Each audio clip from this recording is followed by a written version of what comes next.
Xin chào các bạn. Video hôm nay sẽ là về haul và sẽ đặc biệt hơn một chút xíu. Đấy là mình sẽ không chỉ giới thiệu qua sản phẩm như hai video trước nữa, mà lần này Trang đã dành hẳn một tuần để sử dụng và hôm nay bấm video review lại với các bạn. Haul lần này là từ website yesstyle.com, một website bán toàn cầu. Và Trang thì đã mua quần áo từ website này từ trước rồi, nhưng mà mình lại chưa thử mua mỹ phẩm bao giờ cả. Và lần này thì có cả haul về đồ Hàn Quốc này, đồ Nhật và cả đồ Đài Loan nữa. Mình thì mình chưa bao giờ thử bất kỳ sản phẩm nào từ hãng mỹ phẩm Nhật hay Đài Loan cả, thế nên là rất tò mò muốn thử xem sao. Vậy nếu các bạn đã sẵn sàng rồi thì chúng mình cùng bắt đầu luôn nhé. Sản phẩm đầu tiên là phấn nước IOP. Đây có lẽ là cushion mà Trang ưng nhất từ trước đến giờ đây. Nếu bạn theo dõi các video của mình đã lâu thì cũng biết Trang thích dùng foundation hơn vì độ che phủ tốt hơn và không bị bóng mặt như cushion. Tuy nhiên thì mình đã khá bất ngờ trước độ che phủ của em này. Màu mà Trang dùng là C21, dòng C là Cover và N là Natural. Bạn nào thích lớp nền mỏng tự nhiên hơn thì có thể chọn dòng N. Lớp kem khi chạm lên da mặt có cảm giác rất mát và căng, không bị xuống tông sau nhiều giờ đồng hồ và đặc biệt là không bị trôi đi nhiều đâu. Các bạn có thể chồng lên nếu muốn độ che phủ tốt hơn và yên tâm là không bị dày, cộm một chút nào hết. Với các bạn thích make up thì không thể thiếu tẩy trang được rồi. Ngoài son ra thì chắc là mình sưu tập cả nước tẩy trang nữa. Tẩy trang mắt môi của Etude có thể làm tốt nhiệm vụ mà không gây cay mắt. Tuy nhiên Trang có thử tẩy son kem lì LA Girl thì phải mất một lúc mới kỳ hết sạch được. Về mùi thì mình lại không thích mùi của em này lắm, hơi hắc hắc, thế nên khi tẩy môi sẽ để lại vị đắng hơi khó chịu trên môi.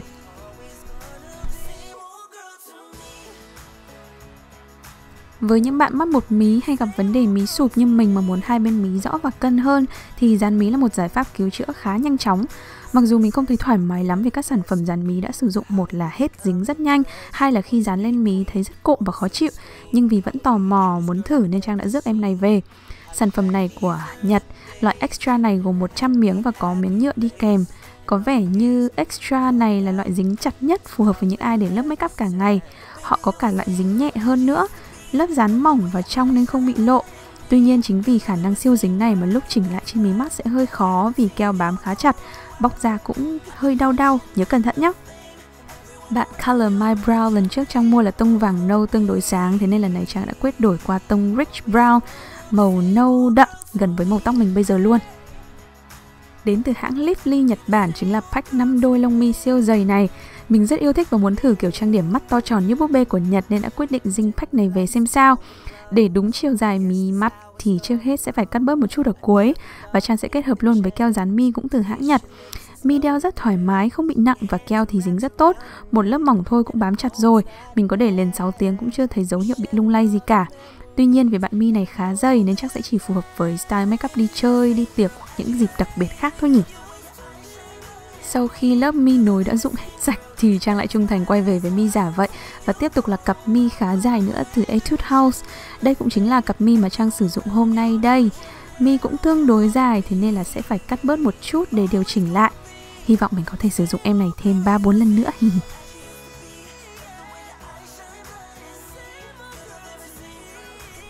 Giờ là tới Innisfree Cream Mellow Lipstick.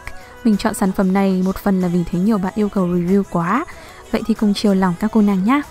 Chất son đúng thật là rất mềm, màu lên rõ ngay từ lần quẹt đầu tiên.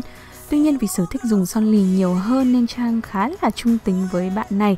Không đắm đuối say mê mà cũng không ghét bỏ, kiểu bình thường thôi. Bạn son này có lẽ sẽ phù hợp với các cô bé học sinh đi học hơn. Tô lòng môi nhẹ nhàng vừa phải và hơi bóng nhẹ nên trông sẽ rất tự nhiên. Vì chất son mềm, nhẹ nên yên tâm là không bị khô môi chút nào đâu. Nhưng màu son cũng chỉ bám được khoảng 2-3 tiếng thôi, ăn uống sẽ trôi ngay. Hai màu 7 và 8 Trang chọn tương đối dễ dùng và hợp với nhiều tông da đấy.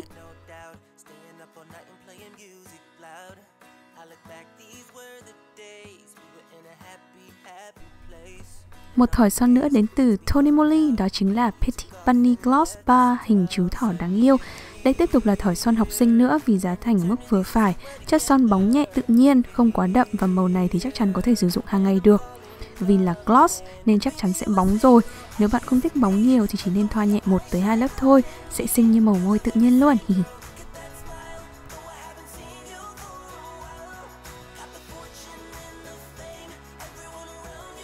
Giờ là đến phần skincare nào. Đây là mặt nạ của Annie's Way, hãng mỹ phẩm Đài Loan.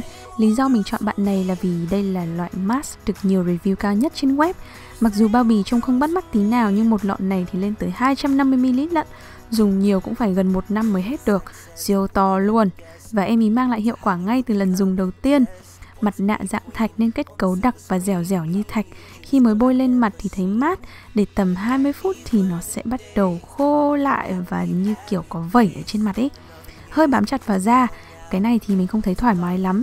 Nhưng sau khi rửa sạch mặt xong thì da mềm ơi là mềm và còn sáng hơn nữa luôn. Thấy độ đàn hồi pưng pưng pưng trên da. Và thế là lại quyết sẽ dùng tiếp nhiều lần nữa. Trang là một đứa cuồng mặt nạ giấy, nhanh gọn nhẹ và có thể mang đi du lịch rất tiện lợi. 10 gói mặt nạ từ Innisfree với 10 kiểu mùi khác nhau, thơm và dịu nhẹ, không bị quá hóa học.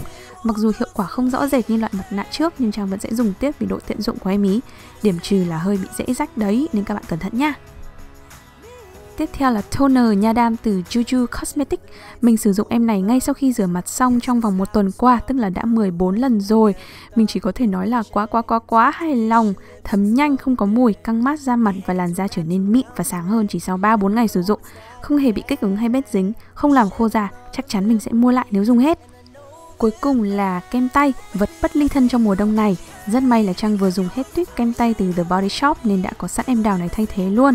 Mình rất sợ những loại quảng cáo là kem tay nhưng bôi mãi mà chẳng thấy mềm ra tí nào. May thay quả đào này lại vô cùng được việc, không bị cảm giác dính nhờn sau khi bôi xong, thấm nhanh và tay mềm mại ra hẳn luôn. Mùi lại còn siêu thơm. Mùa lạnh tới gần chúng mình thường tắm và rửa tay nước nóng nên sẽ không tránh khỏi nứt nẻ. Nhớ luôn mang theo tuyết kem tay bên người nhé các cô gái. Kết luận là Trang khá ưng ý với cái haul lần này, chắc là đến 70% sản phẩm luôn ấy. Bởi vì trước khi chọn thì mình cũng có đọc review chi tiết rồi, thế nên là cũng không gặp một cái sản phẩm nào gọi là quá tồi hay là quá chán hay thất vọng gì cả. Nếu các bạn đang sinh sống ở nước ngoài mà muốn tìm mua các sản phẩm Hàn Quốc, Nhật hay Đài Loan thì hãy ghé Yesstyle xem sao nhé. Mình thích cái sự đa dạng ở cái website này bởi vì họ có cả mỹ phẩm Nhật và Đài Loan nữa, những cái hãng mà mình chưa bao giờ nghe tới, chưa bao giờ dùng tới cả. Và nếu bạn có mua thì hãy chắc chắn là phải mua cái chai toner này ngay. Với các bạn ở Việt Nam thì Trang nghĩ là nếu mọi người mua ở Việt Nam sẽ được giá tốt hơn. Bởi vì website toàn cầu như thế này thì họ sẽ tính cả phí ship và thuế nữa. Cái haul lần này của mình trị giá gần 200 đô la Mỹ. Và bởi vì là cái đơn hàng giá trị cao thế nên là họ có miễn phí vận chuyển và ship chuyển phát nhanh. Trong 2 ngày là đến rồi, nhanh dã man luôn. Mấy tuần nay Trang đang có hơi bận bài vở cuối kỳ thế nên là không thể up video thường xuyên được. Mong các bạn thông cảm. Sau khi thi xong thì Trang sẽ về Việt Nam nghỉ đông hơn 1 tháng liền. Mình mong là sẽ gặp các bạn, gặp ngoài đời ý, chứ không phải chỉ trên video thế này đâu. Vậy nha, nếu mà các bạn có bất kỳ yêu cầu gì hay muốn mình làm haul tiếp hay là review các sản phẩm gì đấy thì hãy comment bên dưới nhé. Trang sẽ về Việt Nam và làm một cái haul thật to. Cảm ơn các bạn đã theo dõi video này. Bye bye!